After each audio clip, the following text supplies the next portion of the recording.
Self-help content is on the rise. We are seeing more and more self-help content being produced and being consumed. But despite this increase in volume of self-help information being put out there, we as people aren't getting any better. We're not feeling better. Ourselves are not being helped. And if we really sit and explore what's happening, we can see that there is a difference between educating and empowering and entertaining. And the goal of the self-help content being put out isn't necessarily to help you. It's to get you to click, to get you to watch, to get you to subscribe, and it almost sucks us in and makes us think that we're being productive and makes us think that we are improving ourselves because we are watching educational self-help content. But this is a trap. And one of my favorite YouTubers, Dr. K with Healthy Gamer, talks about this phenomenon. And he makes a ton of content and will openly say, if I lectured for 2 hours and really gave you the information that was going to help you, you wouldn't click, you wouldn't watch, you wouldn't be here to possibly get help when you're ready. And it's just a fascinating phenomenon to me because I catch myself getting sucked up into it. So instead of just doing something like washing the dishes or going to the gym, I habit stack. And I think to myself, how can I make this even more productive than it already is? How can I maximize my productivity? And I will stack on a podcast or a YouTube video, but it'll be educational, it'll be informational, or at least that's what I tell myself. And I think what's happening is it's entertainment, but I have miscategorized it as improvement. And I think there's some nuance to this. I think that there absolutely can be content that we watch that is valuable, that does enrich us, that does give us new tools, that does propel us forward. I hope my content does that, and that's why it's boring and not flashy and viral. But if we are not conscientiously picking what we are watching and consuming, then I think we're falling into the entertainment trap. So anytime I get on my phone and I go on YouTube and I scroll and I search for something, I'm looking to be entertained. Even if I land on a video that is enriching or self-help focused or educational, at the end of the day, I'm looking to be entertained. And I'm stacking this stimulation on a time where maybe I don't need it. Maybe I can just exist. Maybe I can just go to the gym and work out, and that's enough. Maybe I can just wash the dishes, and that's enough. And spending more time without inputs or outputs, I think, is really important, but increasingly more challenging in this landscape of things constantly grasping for our attention, constantly wanting and needing and taking from us. And we almost feel like it's unsafe to just be and exist. Well, and I not almost, we do. We get stuck in the I have to be productive, I have to be self-help improving, I have to be doing. I can't just be. And this content sucks us in and again gives us this false sense of control, this false sense that we're improving, this false sense that we're enriching our lives and this is embetterment for us. But in reality, it's one more chain keeping us stuck.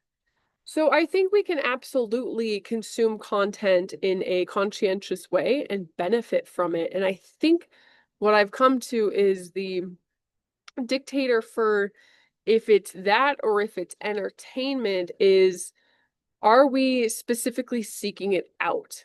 So there's a difference between me going on YouTube, probably because I want stimulation, probably because I want noise, probably because I just don't want to be still, and scrolling until I find something that fits my, this is self-improvement, this is spiritual, this is educational bucket and consume it versus I really feel like listening to a Ram Dass talk right now. I am going to conscientiously go to the Be Here Now Network YouTube channel and pick out a Ram Dass video. Or I really feel like education right now. I feel hungry for some new herbal knowledge. I am going to go to Michael Tierra's YouTube channel and put on one of his talks and see what I can absorb versus my phone, an algorithm, something trying to grab my attention is hooking me, and that's what I'm falling into. And we have really, really, really fallen out of practice of actively making those kinds of decisions and being conscientious with what we are selecting to engage in, what we are selecting to spend our time in, to allow into our energy fields, to allow to take root in our consciousness. And I really think the algorithms are a big part of this, not just because, well, one, they feed us things to grasp our attention, but they put things on autoplay, and they have really been conditioning us not to actively choose ourselves, but to let the choices be made for us. When we put on a specific song on Spotify, it's going to auto keep playing a mix. If we watch a YouTube video, it's going to auto create a watch list. If we're watching Netflix and we put on an episode, or we watch the last episode of a season, it's going to auto pick a new show for us and start playing. It's going to auto start playing an episode. It's going to automatically do this.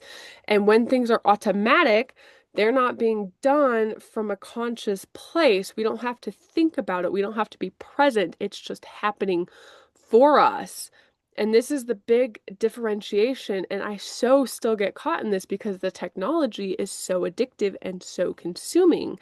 And it's even more sinister if it's behind this mask of it's improving us, it's helping us, it's leading to our betterment. So I want you to really sit and think about what you're consuming, and are you doing it conscientiously?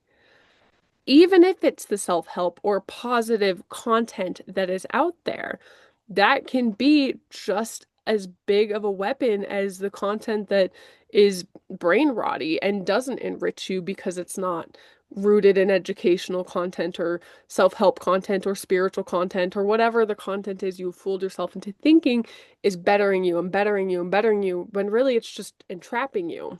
And the really important other point I want to make about this is it's super easy to get caught in consumption, but not take that consumption and turn it into action. And I think that's what a lot of the content out there is doing, is it's giving us information to think about, but it's not giving us actionable steps to get out and do, because those actionable steps in itself are probably going to be um, the antithesis to this content, because the best way to help ourselves is probably get off the internet, get off YouTube, get off social media, and just go exist in the world. But that is not beneficial to people who are creators, people who are working to capture your attention. So, as we are navigating this new landscape of information and content, I think it is just so important to really get honest with ourselves. Get honest with why we're doing it, why we're seeking it out, why we open our Instagram app when we're in line for the grocery store. What is the driver behind it? And what part of ourself needs to be addressed or soothed so we don't reach for that dopamine hit, that crutch, that escape from our reality? What do we need to work on that we feel okay going out and just being, just existing? I just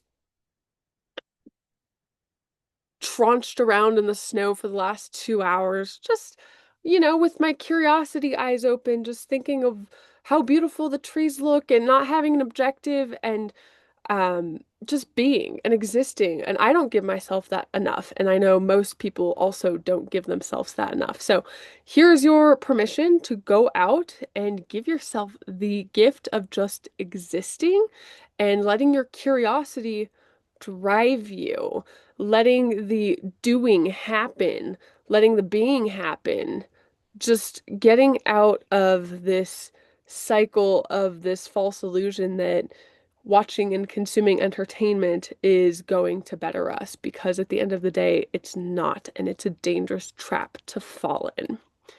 I'm Lila. I have a virtual natural healing clinic where I help people find their health and happiness. I'm a clinical herbalist. I do functional nutrition and bring in the ancient Eastern practices of Ayurveda and traditional Chinese medicine to help people overcome their chronic and complex health issues so they can live in this world to the best of their ability to find their health and happiness, to free themselves of what might be keeping them stuck.